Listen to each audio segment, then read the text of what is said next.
The morning sun rose over the dusty plains of Willow Creek, painting the sky in streaks of amber and rose. The wind carried the scent of hay, horses, and something that always felt like home, though for some, home was a place they'd lost long ago. Luke Harrison leaned against the weathered wooden fence of his sprawling ranch, his hat tipped low over his eyes. To most folks around town, Luke was a man made of steel and silence, rich, rugged, and distant. Ever since he'd lost his wife 3 years ago, he'd built his life around the ranch, never once letting anyone close again. People said the cattle listened to him more than humans did, and that wasn't far from the truth. He lived for work, for discipline, for the quiet, until that quiet was broken by the softest, trembling voices he'd ever heard. "Please, mister, please be our daddy for today." Luke lifted his head slowly, his shadow falling over 2 tiny girls standing just beyond the fence. They were maybe 6 or 7, twins, identical except one wore a red ribbon in her hair while the other had none. Their clothes were dusty, their shoes worn out, and they looked like they hadn't had a proper meal in days. One of them clutched a ragged old doll, its fabric face faded from sun and time. The other held her sister's hand so tight her knuckles had gone white. Luke frowned, pushing himself off the fence. "What did you say, sweetheart?" The girl with the red ribbon looked up, her big brown eyes shimmering. "Mama said Daddy's gone to heaven. But today's his birthday. We just wanted to talk to a daddy again, just for today." Her lip trembled, but she forced a brave smile. "And you look like one." The words hit Luke like a hammer to the chest. He hadn't heard anyone call him daddy in years. For a moment, the ground beneath his boots felt unsteady. He knelt down, eye level with the girls. "Where's your mama now?" "She's workin' at the diner in town," said the other twin softly. "She told us to stay home, but we got up early and came here. We saw you by the fence. You look kind." Luke swallowed hard. He wasn't sure what to say. He wanted to tell them to go home, that the world was dangerous for little girls to be wandering alone. But something about their innocence, their courage, melted the wall he'd built around his heart. "What's your names?" he asked, voice softer now. "I'm Lily," said the red ribbon girl. "And I'm Rose," said the other. "Lily and Rose," he murmured, smiling faintly. "Just like the flowers." Rose nodded, her small hands clutching her doll tighter. "Mama loves flowers. She says Daddy used to bring her roses every Sunday." Luke felt his throat tighten. He stood up, glancing toward the ranch house in the distance, big, empty, and cold as stone. It had once been filled with laughter. Now only the wind and silence kept him company. "Well, I don't know much about bein' anyone's daddy," Luke said, scratching his chin. "But I reckon I can spare the day for 2 brave little girls who love their mama." Both twins gasped, eyes wide. Lily's hand shot to her mouth as she squealed, "Really? You'll be our daddy? Just for today?" Luke smiled, a real smile this time, one that reached his eyes. "Just for today," he said. The girls cheered, running around him like a pair of joyful sparrows. Luke led them inside, his boots echoing against the wooden porch. He hadn't opened his front door to anyone in months, but somehow, it felt right now.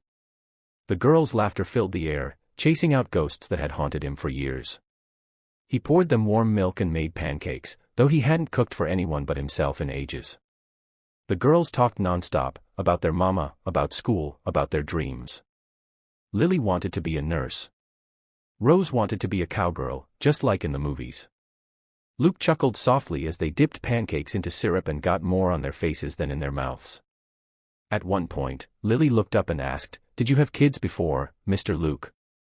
Luke froze for a moment, his hand tightening around the coffee mug. "I did," he said finally. "I had a little boy once. He would have been about your age now." His voice cracked slightly. "But he's up in heaven too." The girl's eyes softened. Rose slipped her tiny hand over his. "Then maybe our daddies are playing together up there," she said. "Maybe that's why we found you." Luke blinked back the sting in his eyes. The ranch, once just acres of land and fences, suddenly felt alive again. They spent the rest of the day together, feeding horses, collecting eggs, watching clouds drift across the open sky.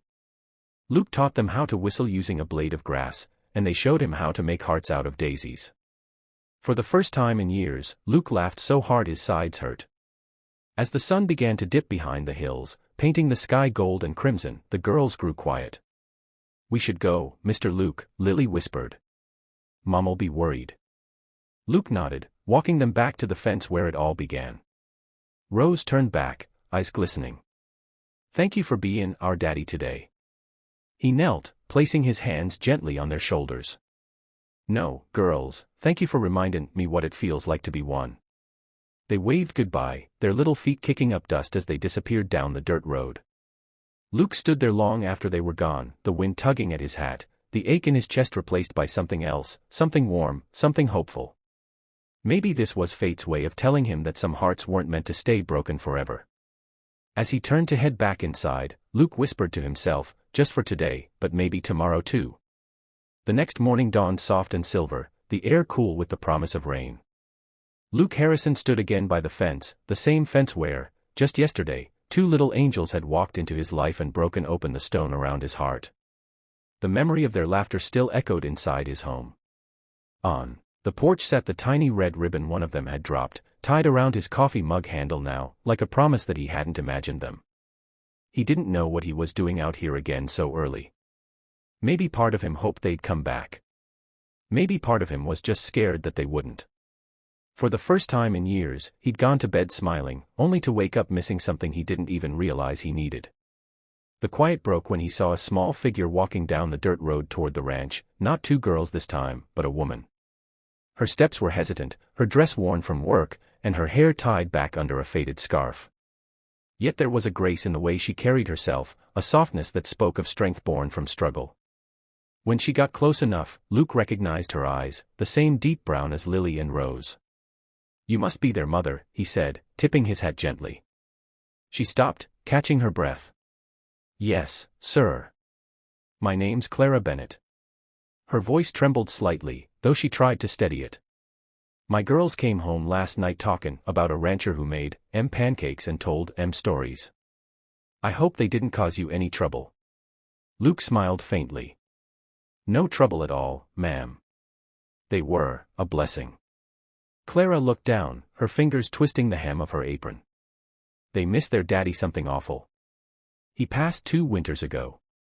Since then, I've been working at the diner to keep food on the table. They don't understand why I'm gone so much.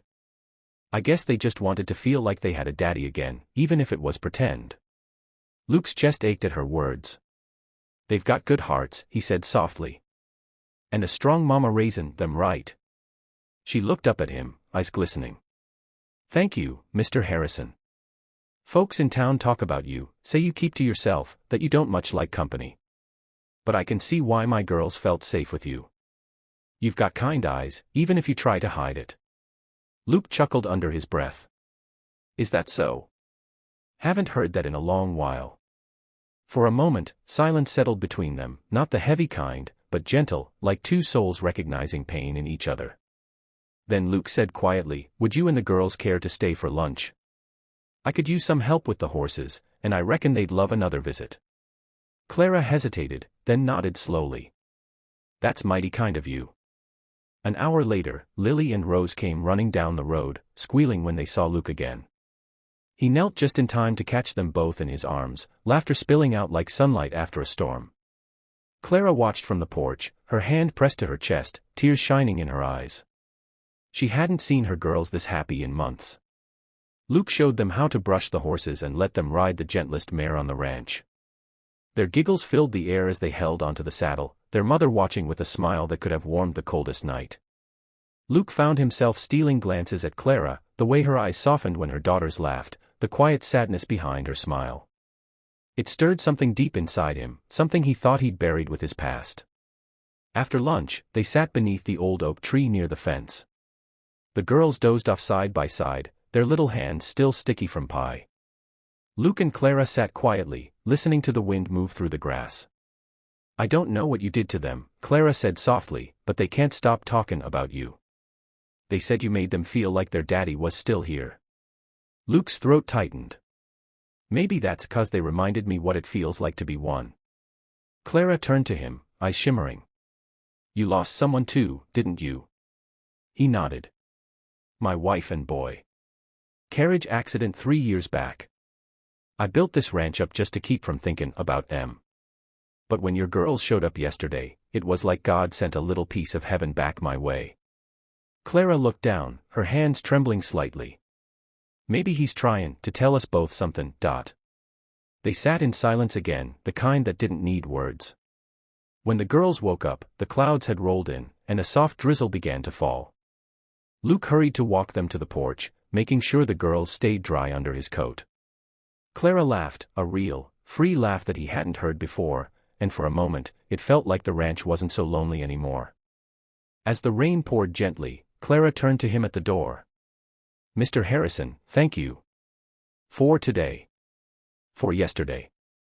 For reminding me what kindness still looks like. Luke nodded slowly, his voice low. Clara, I don't know much about second chances. But if you and the girls ever need anything, a place to rest, a warm meal, or just someone to talk to, my door's open. Her eyes met his, soft, unsure, but filled with something new. That's a mighty generous offer. He smiled. Sometimes the heart knows what it needs before the mind does. She smiled back, the rain glistening in her hair. Then she turned to gather the girls, but Rose tugged on Luke's sleeve before leaving. Mr. Luke, can we come again tomorrow? He knelt, brushing a strand of hair from her face. You can come any day you like, sweetheart. When they finally left, the ranch felt quiet again, but not empty. The ribbon still tied around his mug glowed like a promise of tomorrow. He stood there on the porch long after they disappeared down the road, the rain soaking through his hat, his heart strangely full. That night, as the storm rolled over the hills, Luke sat by the window and whispered to himself, maybe I wasn't meant to live alone forever. Maybe family finds you, even when you've stopped looking. And somewhere in the distance, 2 little girls were already dreaming of horses, pancakes, and a man by the fence who'd promised them that love could still come home.